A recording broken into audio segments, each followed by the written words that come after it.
दोस्तों, स्वागत करता हूं मैं निरंजन यादव सर अपने YouTube platform Niranjan Yadav sir official में। और जैसा कि आप सब देख रहे होंगे स्क्रीन पे, बीपीएससी बिहार लोक सेवा आयोग TRE 4.0 एंड 5.0 के लिए जो TRE 1.0, 2.0 और 3.0 में जितने सारे प्रश्न पूछे गए हैं जनरल स्टडीज़ के, उसका डिस्कशन हम लोग कर रहे हैं। और इतिहास का पूरा खंड हमने इसी चैनल पे कंप्लीट करके अपलोड कर दिया है। अगर आप इतिहास का पूरा खंड देखना चाहते हैं तो आप इस चैनल के वीडियो वाले सेक्शन में जाइएगा और उसमें देखिएगा, ऊपर में ही आपको वीडियो मिल जाएगा। तो आज हम लोग देखने वाले हैं ये यूथ कंपटीशन टाइम्स बुक का क्वेश्चन बैंक, जिसमें बीपीएससी TRE में जितने सारे क्वेश्चन पूछे गए हैं जनरल स्टडीज़ के, उसमें भूगोल का खंड आज हम लोग देखने वाले हैं।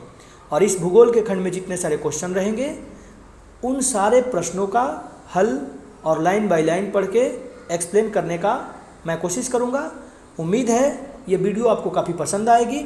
और आगामी परीक्षा जो TRE 4.0 आने वाली है, जो अभी नोटिफिकेशन नहीं आया है, अगस्त में संभावित है एग्ज़ाम, उसमें आपको काफ़ी ज़्यादा इसका बेनिफिट मिलने वाला है। वीडियो को कम से कम 2 से 3 बार अगर देखिएगा तो वीडियो ऑटोमेटिक आपको याद हो जाएगा, पढ़ने की आवश्यकता नहीं है और मार्केट से ये बुक खरीदने की भी कोई ज़रूरत नहीं है। आशा करता हूँ कि आप सबको ये वीडियो काफ़ी पसंद आएगा। तो चलिए शुरू करते हैं भूगोल का एक खंड। और भूगोल के खंड में हम लोग देखने वाले हैं क्वेश्चन को, और एक एक क्वेश्चन को हम लोग देखेंगे और इसमें क्या उत्तर है सभी को बारी बारी से हम लोग देखने वाले हैं। तो तैयार हो जाइए। और आज का जो फर्स्ट नंबर क्वेश्चन है, पहला क्वेश्चन है, उसकी शुरुआत मैं कर रहा हूँ। पहला क्वेश्चन क्या कहता है कि भारत देश की अधिकतम अंतर्राष्ट्रीय सीमा है। तो इसका आंसर C है, बांग्लादेश के साथ। यानी भारत देश की अधिकतम अंतर्राष्ट्रीय सीमा किस देश के साथ लगती है? तो भारत की अधिकतम अंतर्राष्ट्रीय सीमा बांग्लादेश के साथ 4096 किलोमीटर तथा नेपाल 1051 किलोमीटर के साथ लगती है। भारत 7 देशों के साथ स्थलीय सीमा साझा करता है। नेक्स्ट क्वेश्चन है क्वेश्चन नंबर 2। क्वेश्चन नंबर 2 है, किस रेखांश पर भारतीय मानक समय अपनाया जाता है? क्वेश्चन नंबर 2 क्या कहता है, किस रेखांश पर भारतीय मानक समय अपनाया जाता है? इसका आंसर B है, 82.5 डिग्री पूर्वी देशांतर। भारतीय मानक समय के रूप में 82.5 डिग्री पूर्वी देशांतर रेखांश को अपनाया गया है। यह 5 राज्य उत्तर प्रदेश, मध्य प्रदेश, छत्तीसगढ़, उड़ीसा एवं आंध्र प्रदेश से होकर गुजरती है। ज्ञातव्य है कि भारतीय मानक समय ग्रीनविच समय से 5.5 घंटे आगे है। क्वेश्चन नंबर तीसरा है, भारतीय उपमहाद्वीप पूर्व में मूलतः एक भाग था। मतलब भारतीय उपमहाद्वीप जो है किसका भाग था? तो भारतीय उपमहाद्वीप गोंडवाना लैंड का भाग था। पूर्व में भारतीय उपमहाद्वीप प्रायद्वीपीय भारत गोंडवाना लैंड का भूभाग था। भूगर्भीय रूप से भारतीय उपमहाद्वीप उस भूभाग से संबंधित है जो क्रेटेशियस के दौरान सुपर कॉन्टिनेंट गोंडवाना लैंड से अलग होकर लगभग 55 मिलियन वर्ष पूर्व यूरेशिया से जुड़ा था। इस सेक्शन के बाद हम लोग NCERT का जितना बुक है और SCERT का जितना बुक है उसका लाइन बाय लाइन एक्सप्लेनेशन करने वाले हैं और उसको डिटेल्स में हम समझाने वाले भी हैं।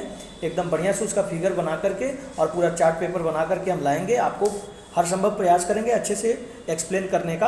अगर आप चाहते हैं कि वो वीडियो भी आपके सामने आए तो कृपया कमेंट में ज़रूर बताएं, और ताकि हम उसको बनाने के लिए मोटिवेट हों और आप सबके समक्ष प्रस्तुत होते रहें। तो अगला क्वेश्चन है, क्वेश्चन का एक्सप्लेनेशन है कि पूर्व में भारतीय उपमहाद्वीप प्रायद्वीपीय भारत गोंडवाना लैंड का भूभाग था। भूगर्भीय रूप से भारतीय उपमहाद्वीप उस भूभाग से संबंधित है जो क्रेटेशियस के दौरान सुपर कॉन्टिनेंट गोंडवाना लैंड से अलग होकर लगभग 55 मिलियन वर्ष पूर्व यूरेशिया से जुड़ा था। क्वेश्चन नंबर 4 है, दक्षिण प्रायद्वीपीय उच्च भूमि का भाग है। दक्षिण प्रायद्वीपीय उच्च भूमि का भाग कौन है? गोंडवाना लैंड। सूर्य से पृथ्वी की दूरी कितनी है? सूर्य से पृथ्वी की दूरी कितनी है? तो सूर्य से पृथ्वी की दूरी है 93 मिलियन मील। सूर्य से पृथ्वी की दूरी 93 मिलियन मील है। इसका एक्सप्लेनेशन है, सूर्य से पृथ्वी की दूरी लगभग 93 मिलियन यानी 93 मिलियन मील है। सूर्य से बढ़ती दूरी के क्रम में पृथ्वी का स्थान तीसरा है। यानी सौर मंडल में कुल 8 ग्रह हैं जिनमें सिर्फ पृथ्वी पर जीवन की उपस्थिति है। जैसे हम लोग अगर पृथ्वी की दूरी लगभग 93 मील है और सूर्य से बढ़ती दूरी के क्रम में पृथ्वी, जैसे बुध, शुक्र, यहाँ पे हम बात करेंगे सूर्य से पृथ्वी की दूरी की अगर बात करें, ग्रहों का क्रम अगर बात करें तो सबसे पहले बुध आता है, फिर शुक्र आता है, पृथ्वी, मंगल, बृहस्पति, शनि, अरुण और वरुण आता है। बुध, शुक्र, पृथ्वी, मंगल, बृहस्पति, शनि, अरुण, वरुण आता है। अब आगे देखिए क्वेश्चन नंबर 6। क्वेश्चन नंबर 6 क्या कहता है, निम्नलिखित नगरों में से कौन सा नगर कर्क रेखा के उत्तर में अवस्थित है? तो इसका आइजॉल है। कर्क रेखा के उत्तर में अवस्थित नगर आइजॉल है। भारत में कर्क रेखा के उत्तर में अवस्थित नगरों में आइजॉल शामिल है, जबकि भोपाल और रांची कर्क रेखा के दक्षिण में अवस्थित है। भारत में कर्क रेखा के उत्तर में अवस्थित नगरों में आइजॉल शामिल है, जबकि भोपाल और रांची कर्क रेखा के दक्षिण में। और मिजोरम की राजधानी आइजॉल है। मिजोरम की राजधानी क्या है? आइजॉल। मिजोरम की राजधानी आइजॉल। नेक्स्ट क्वेश्चन की बात करेंगे। नेक्स्ट क्वेश्चन है, भारत का सबसे शुष्क स्थान है। भारत का सबसे शुष्क स्थान जैसलमेर है। भारत का सबसे शुष्क स्थान पश्चिमी राजस्थान में स्थित जैसलमेर है। यहाँ न्यूनतम वार्षिक वर्षा 10 सेंटीमीटर है।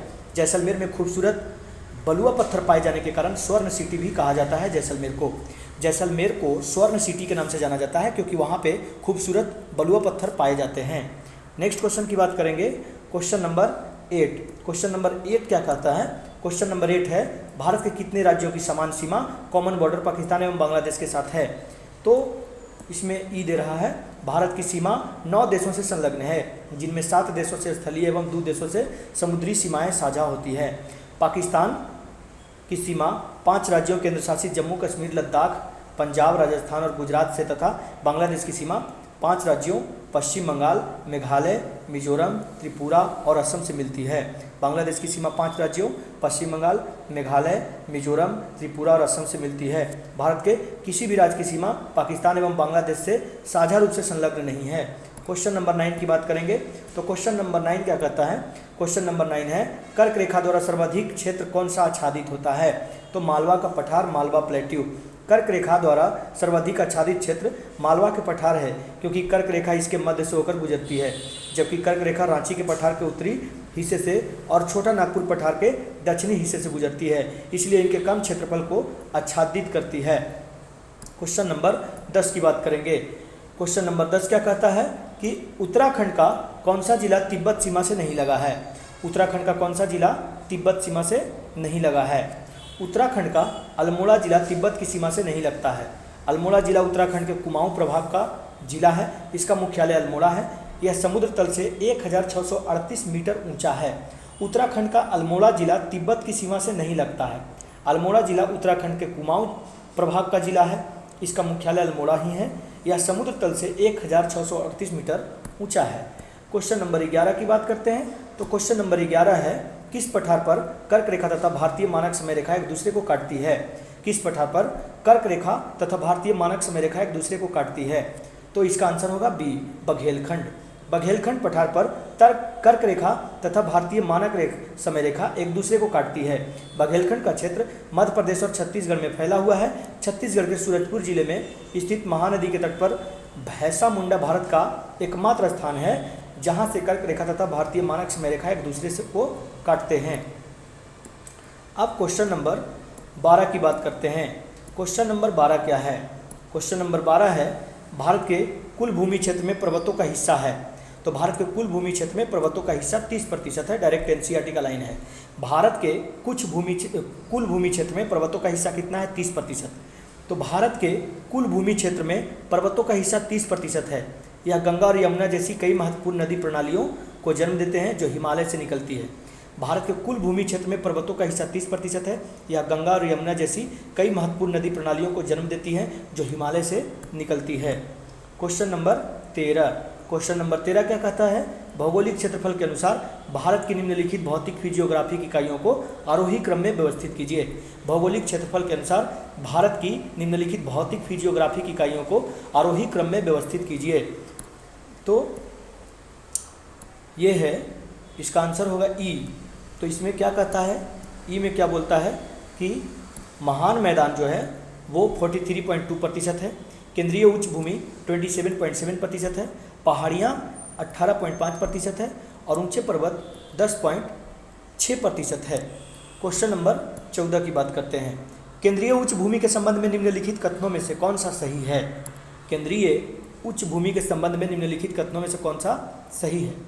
Question number 14। क्वेश्चन नंबर 14 की बात करते हैं तो इसका आंसर डी है, यानी उपयुक्त में से एक से अधिक। तो क्वेश्चन नंबर 14 का देखते हैं।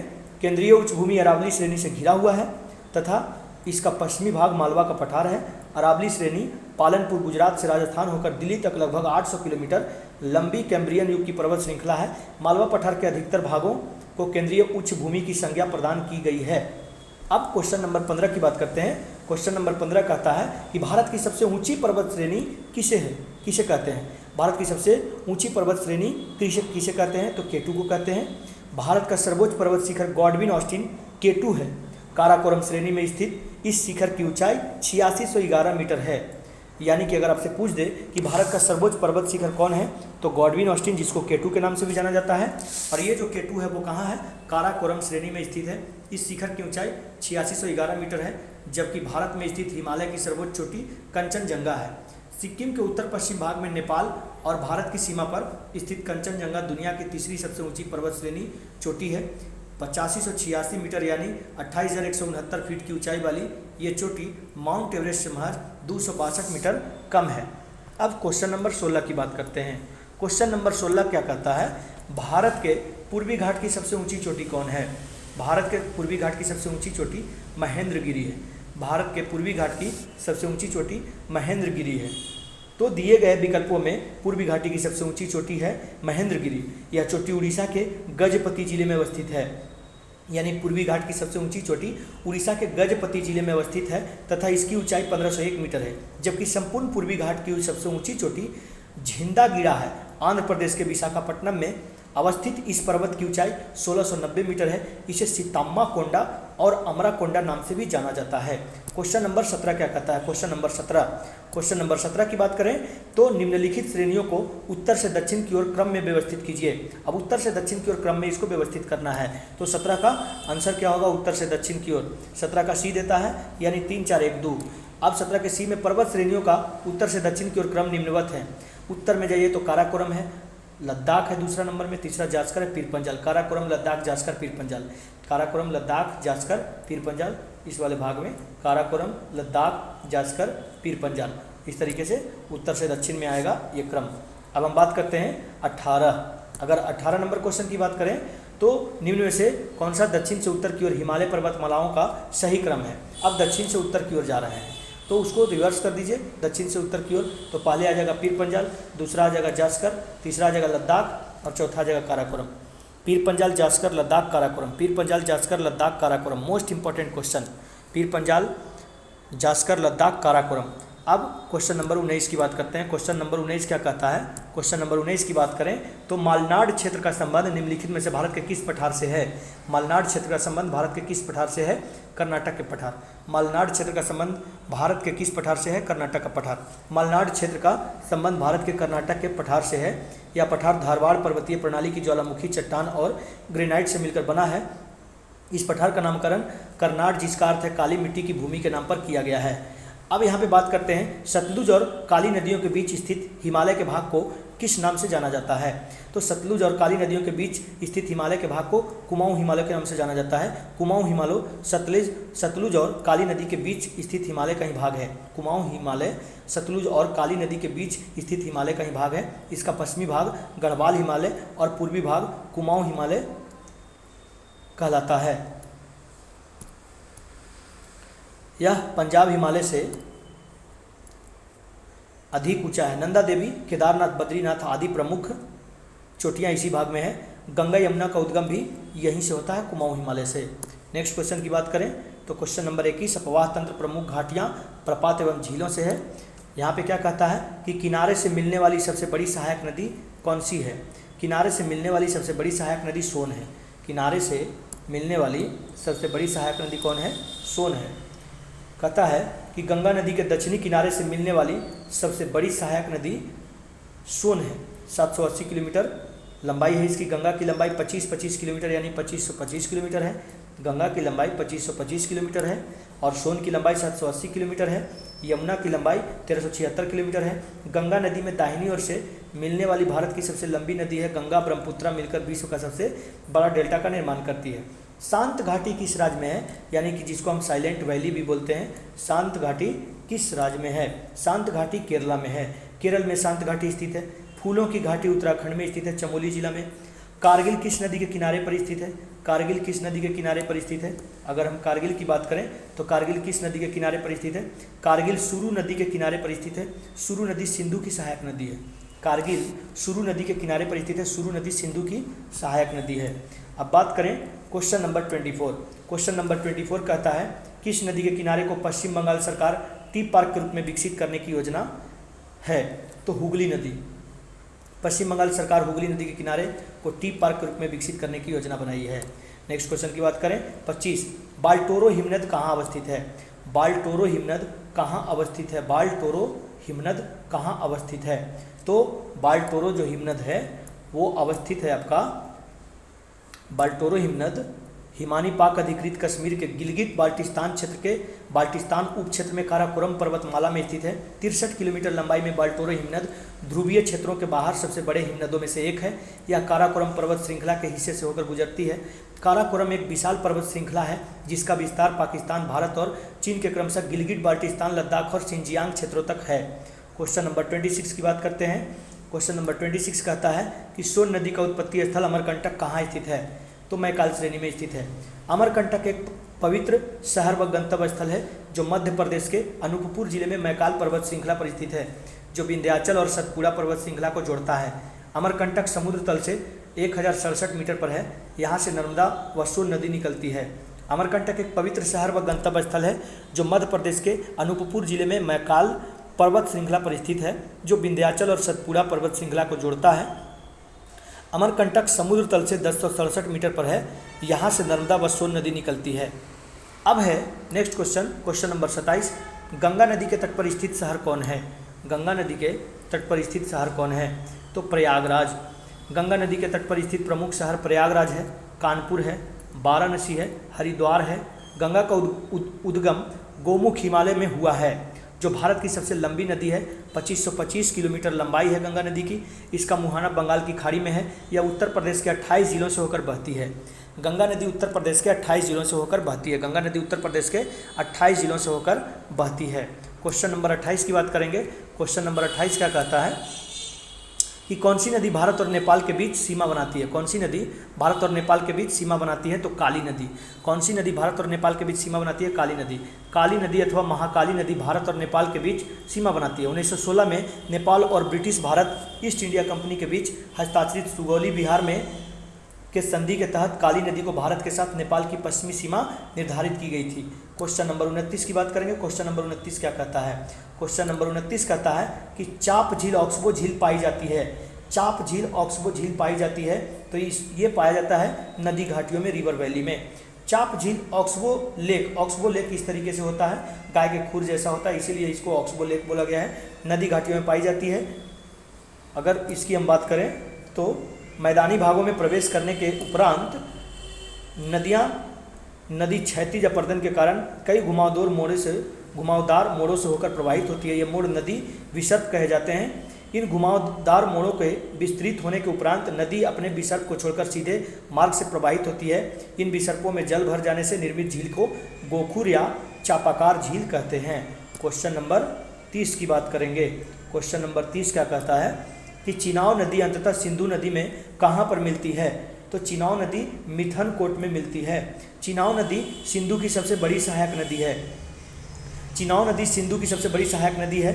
यह बड़ा लच्चा दर्रे के दोनों ओर से निकलने वाली चंद्र और भागा नामक नदियों के तांडी में मिलने से बनती है। चिनाव नदी सिंधु की सबसे बड़ी सहायक नदी है। यह बड़ा लच्चा दर्रे के दोनों ओर से निकलने वाली चंद्र और भागा नदियों के तांडी में मिलने से बनती है। यह अखनूर जम्मू कश्मीर के निकट मैदान में प्रवेश करती है। यह मिथनकोट के पास सिंधु नदी से मिल जाती है। चिनाव नदी पर निर्मित महत्वपूर्ण जल परियोजना बगलिहार, सलाल, दुलहस्ती है। चिनाव नदी पर निर्मित महत्वपूर्ण परियोजनाएं बगलिहार, सलाल और दुलहस्ती परियोजना। बगलिहार परियोजना चिनाव नदी पर है, सलाल परियोजना चिनाव नदी पर है, दुलहस्ती परियोजना चिनाव नदी पर है। क्वेश्चन नंबर 31 की बात करते हैं। क्वेश्चन नंबर 31 क्या कहता है? निम्नलिखित नदियों में से सबसे बड़ा जल ग्रह क्षेत्र किसका है? निम्नलिखित नदियों में से सबसे बड़ा जल ग्रह क्षेत्र पोन्नानी का है। पोन्नानी का है। उपयुक्त दी गई नदियों में पोन्नानी भरतपुझा नदी का जलग्रहण क्षेत्र सबसे बड़ा है। पोन्नानी नदी का जलग्रहण क्षेत्र 5397 वर्ग किलोमीटर है। इसके पश्चात पेरियार नदी का जलग्रहण क्षेत्र 5243 वर्ग किलोमीटर और कालिंदी नदी का जलग्रहण क्षेत्र 5179 वर्ग किलोमीटर है। जलग्रहण क्षेत्र विशिष्ट क्षेत्र है जहाँ पानी नदी द्वारा बहाए जाने से पहले एकत्र होता है। 32 की बात करते हैं तो क्वेश्चन नंबर 32 क्या कहता है, कोसी मैदान की मध्य समुद्र तल से औसत ऊंचाई है, तो ये है 30 मीटर। कोसी मैदान की माध्य समुद्र तल से औसत ऊंचाई 30 मीटर है। कोसी मैदान की माध्य समुद्र तल से औसत ऊंचाई 30 मीटर है। अब क्वेश्चन नंबर 33 की बात करते हैं। क्वेश्चन नंबर 33 क्या कहता है, गंडक नदी का दूसरा नाम क्या है, तो गंडक नदी का दूसरा नाम नारायणी है। गंडक नदी का दूसरा नाम नारायणी है। क्वेश्चन नंबर 33 का व्याख्या देखिए, गंडक नदी का दूसरा नाम नारायणी है। गंडक नदी का दूसरा नाम नारायणी है। इसका नेपाल सीमा के पास तिब्बत में समुद्र तल से 7620 मीटर ऊंचाई से होता है। यह नदी नेपाल तथा भारत के उत्तरी भाग में काली महत्वपूर्ण नदी है। इसकी कुल लंबाई 630 किलोमीटर है, जिसमें से 185 किलोमीटर नेपाल तथा 445 किलोमीटर भारत में विस्तृत है, यानी फैला हुआ है। नेक्स्ट क्वेश्चन की बात करते हैं। क्वेश्चन नेक्स्ट है, सुवर्ण रेखा नदी निम्नलिखित में से किस गांव के पास से निकलती है। स्वर्ण रेखा नदी निम्नलिखित में से किस गांव के पास से निकलती है, तो ये है नगड़ी गांव से। स्वर्ण रेखा नदी झारखंड के रांची के नगड़ी नामक स्थान से निकलती है, जो उड़ीसा से गुजरते हुए बंगाल की खाड़ी में गिरती है। इसकी प्रमुख सहायक नदियाँ कांची तथा खरकई है। फिर क्वेश्चन नंबर 35 है, जलप्रपात और नदी के निम्नलिखित जोड़ों में से कौन सा जोड़ा सही सुमेलित नहीं है, तो 4 उपयुक्त में से एक से अधिक। कहने का मतलब धुआंधार जलप्रपात मध्य प्रदेश के जबलपुर जिले में नर्मदा नदी पर स्थित है, ना कि गोदावरी नदी पर, तो ये गलत है। जबकि कपिलधारा जलप्रपात नर्मदा नदी पर स्थित है, कावेरी पर नहीं है। जोगरसोपा जलप्रपात पश्चिमी कर्नाटक के शिमोगा जिले में श्रावती नदी पर स्थित है। देश का दूसरा सर्वोच्च जलप्रपात, इसका नया नाम महात्मा गांधी जलप्रपात है। नेक्स्ट क्वेश्चन की बात करते हैं। क्वेश्चन नंबर 36, लिखापानी हिमनद भारत के निम्नलिखित में से किस राज्यों में स्थित है। लिखापानी हिमनद भारत के निम्नलिखित राज्यों में से किस राज्य में स्थित है, तो ये अरुणाचल प्रदेश में है।